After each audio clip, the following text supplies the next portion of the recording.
How you doing, everybody? It's Monday the 8th of February 2010, and it's just after 7 o'clock in the evening, and I just want to deal with one thing today, and that's about denial. And just a little incident happened to me last week, in the middle of last week, and I was thinking about it over the weekend, and the only way I can do this basically is to draw an analogy, and the analogy is as follows. A whole load of people go to this party, and it's a fantastic party, and it seems to go on for a long time, the party, and they're all feeling great. And what happens is they decide it's getting quite late, and they decide they're going to head home, and a group of them get together and they go out onto the street, and they've rung for a taxi, so they're waiting for the taxi. You can still hear the party going on in the background. The party's going on about 100 yards away, and they're all the music's going on, all the various voices and all the rest of it. They can still hear that in the distance. They're standing out in the street and the temperature drops, and the taxi that was supposed to be only 5 minutes, it's now 25 minutes, and it starts to rain, and they're looking in their pockets for money, and they don't have enough money, but they remember that the credit card, one of them has a credit card, and there's some money left on the credit card, and they remember that the taxi service took a credit card. There's a little snip of the pin and all that, so that livens their spirits up, and they're talking away, and all of a sudden the phone goes. One of them's carrying a mobile phone, and it goes, rings, and it's a taxi driver telling him that he's had an accident and he won't be able to pick them up. He's had a breakdown, ran into a bollard or something, and he can't pick them up. So here we have this group of people standing on the side of a road in bleak conditions.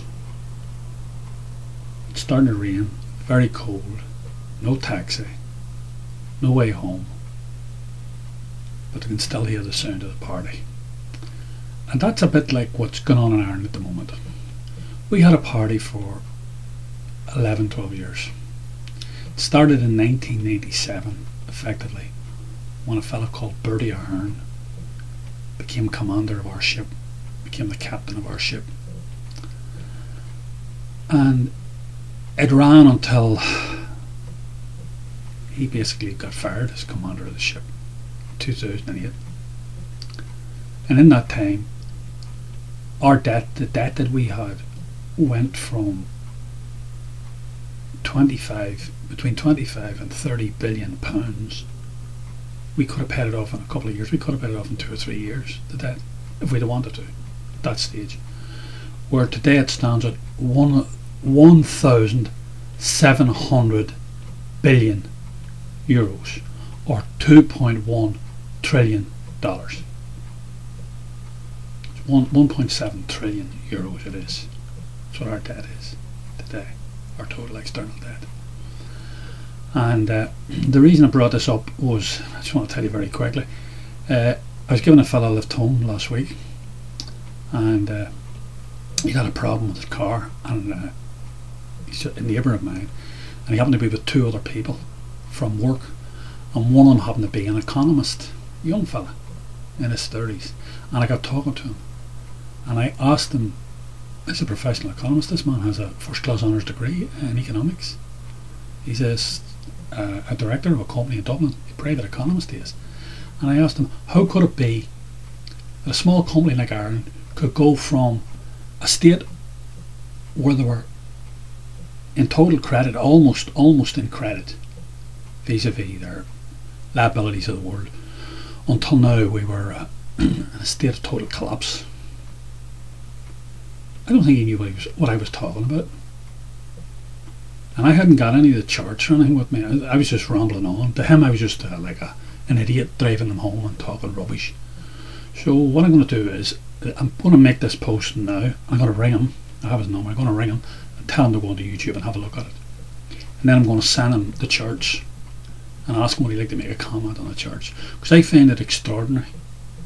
What sort of profession is this that these people belong to? these economists belong to? What is it? Is it a joke profession? Because they don't seem to know their arse from their elbow, these fellas, half of them anyway. Certainly that guy that I met didn't know what I was talking about. I'd not got a clue what I was talking about. And he looked at me like I'd got two heads, as if I just dreamt all this stuff all up. So what I'm going to do is, first of all, I'm going to put up the little chart from the CIA World Factbook, and it's derived from our Central Statistics Office.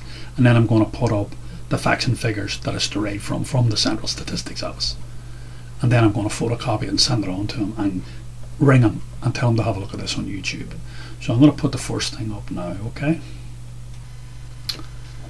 Yeah, how you doing, everybody? Again, this is the little chart from this is from the world. It's taken out of the CIA World Factbook, okay? And most of the information, as you can see, it comes out of various countries from 2009 back to our own country, 2007. So we've actually disimproved from this situation.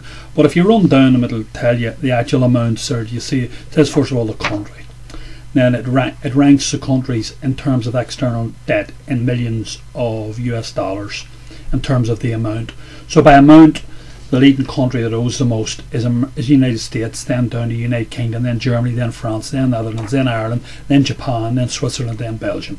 Okay? But if you go into the external debt per capita, you go down them and you see for the United States $42,000, then for the United Kingdom $174,000, then for Germany $54,000, $68,000 for France, Netherlands $136,000.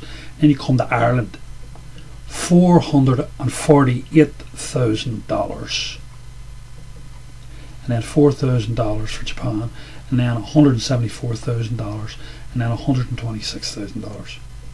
So you can see nobody else is near us.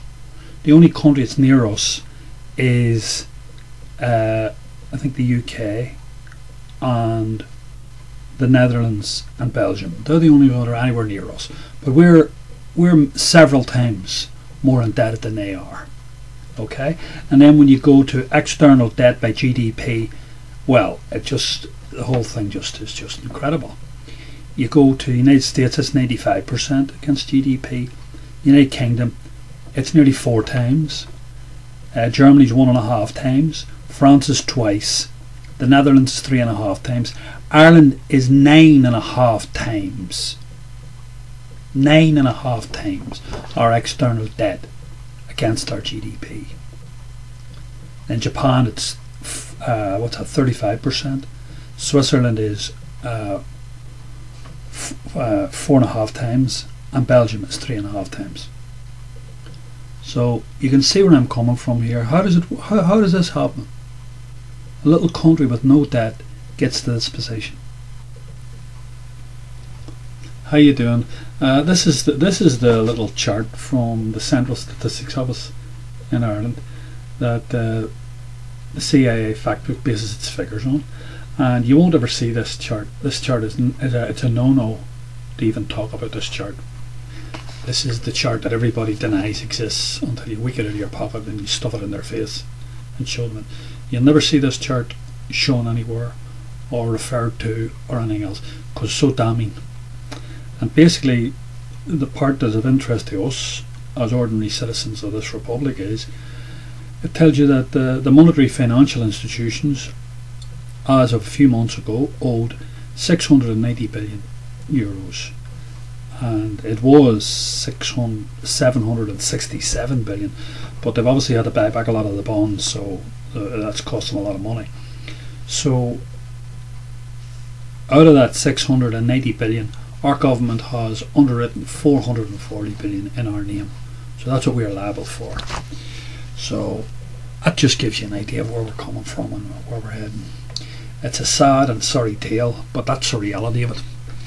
And it's no use thinking you're still at the party. The party's over.